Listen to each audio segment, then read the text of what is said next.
ਲੋਕੀ ਜਾਣਦੇ ਪਕਾਉਣੇ ਅਸੀਂ ਹਿੰਡਾਂ ਵਾਲਿਆਂ, ਮਾਣ ਨਾਲ ਆਖਦੇ ਆ ਪਿੰਡਾਂ ਵਾਲੇ। ਉਹ ਸਾਨੂੰ ਪੁੱਛ ਲਈ ਨੇ ਭਾਈ ਦੀਆਂ ਕਿਵੇਂ ਯਾਰੀਆਂ, ਉਹ ਸਾਨੂੰ ਪੁੱਛ ਲਈ ਨੇ ਭਾਈ ਦੀਆਂ ਕਿਵੇਂ ਯਾਰੀਆਂ। ਕਿਵੇਂ ਖੇਡੀ ਜਾਂਦੀ ਦਿਲਾਂ ਵਾਲੀ ਖੇਲ ਨਾ ਪੁੱਛੀ, ਹਾਲ ਚਾਲ ਪੁੱਛੀ ਕਹਿਣਾ ਬਾਗੋ ਬਾਗ ਨੇ, ਪਰ ਕੰਮ ਕਾਰ ਦੀ ਡਿਟੇਲ ਨਾ ਪੁੱਛੀ।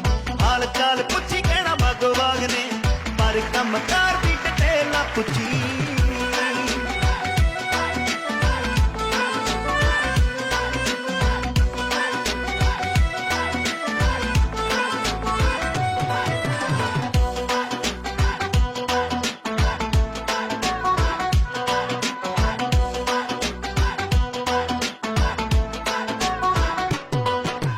ਸੁਪਨੇ ਨਤੀਜੇ ਵੀ ਤਾਂ ਵੱਡੀ ਲਿਆਉਣਗੇ, ਰੱਖ ਹੌਸਲਾ ਓਏ ਮੱਲਾ ਤੇਰੇ ਦਿਨ ਆਉਣਗੇ।